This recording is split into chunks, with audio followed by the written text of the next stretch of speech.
સાબરકાંઠા જિલ્લાના વડાલી તાલુકાના કિસાન સંઘની ત્રિવાર્ષિક સાધારણ સભા મળી।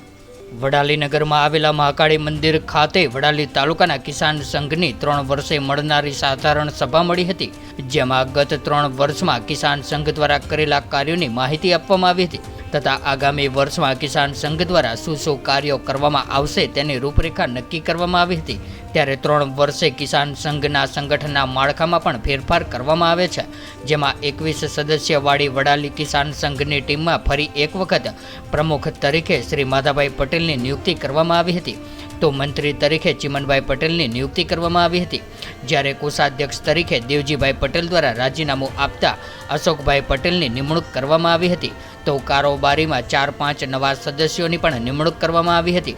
જેને સભામાં મોટી સંખ્યામાં આવેલા સભ્યો દ્વારા વધાવી લેવામાં આવ્યા હતા। ત્યારે આ કાર્યક્રમમાં કિસાન સંઘના રાષ્ટ્રીય મંત્રી બાબુભાઈ જે પટેલ, પ્રદેશ ઉપાધ્યક્ષ શામળભાઈ પટેલ, સાબરકાંઠા જિલ્લા પ્રમુખ અમૃતભાઈ પટેલ, જિલ્લા કોષાધ્યક્ષ ઈશ્વરભાઈ પટેલ તથા વડાલી એપીએમસીના ચેરમેન વિજયભાઈ પટેલ વગેરે હાજરી આપીને કાર્યક્રમને શોભાવ્યો હતો। ભારતીય કિસાન સંઘ વડાલી તાલુકાની વિશેષ મિટિંગ આજે મહાકાળી માતાજીના મંદિરે કરવામાં આવી, જેમાં સંગઠનની રીતિનીતિ પ્રમાણે 3 વર્ષે જૂની કારોબારી બરખાસ્ત કરી નવી કારોબારીનું ગઠન કરવામાં આવ્યું તથા જિલ્લા કાર્યાલય બલરામ ભવન ખાતે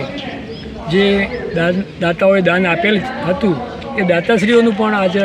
સન્માન કરવામાં આવ્યું અને વડાલી તાલુકાના ખેડૂતો મોટી સંખ્યામાં અહીં મહાકાળી માતાજીના મંદિરે ઉપસ્થિત રહ્યા એ બદલ એ ખેડૂતોનો પણ અત્યારે આ તબક્કે આભાર વ્યક્ત કરું છું। આજના દિવસે પ્રમુખ અને ઉપપ્રમુખની ચૂંટણી કરાઈ, એની અંદર સર્વાનુમતે કરાવવામાં આવી કે ચૂંટણી કરવામાં આવી? નહીં, સંગઠનની રીતિ પ્રમાણે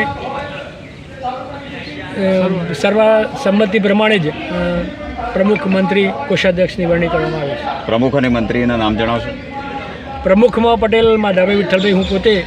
મંત્રીમાં પટેલ ચીમનભાઈ દેવજીભાઈ અને કોષાધ્યક્ષમાં વડાલીના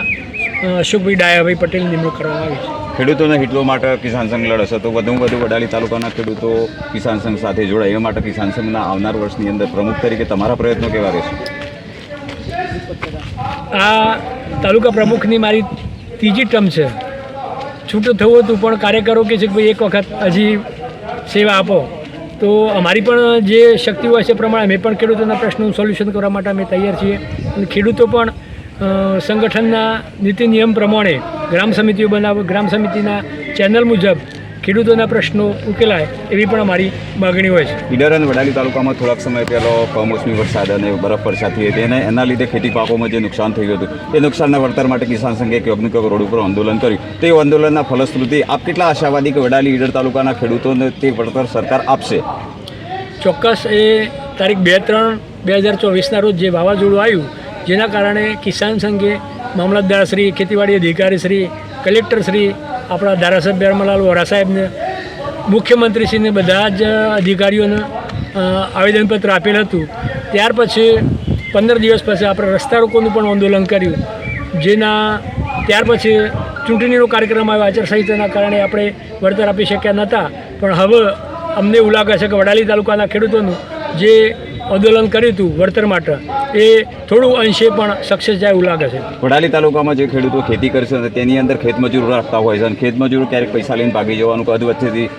છોડીને જતા રહેતા હોય છે, ત્યારે એ વખતે કિસાન સંઘ કેવી રીતે મદદરૂપ થાય એના માટે ખેડૂતોએ શું કરવાનું? ભારતીય કિસાન સંઘ આમ તો ખેડૂતોને જે માલિકો પૈસા આપે છે એના પહેલાં ગાઈડલાઈન જાહેર કરી છે, ભાઈ ખેડૂત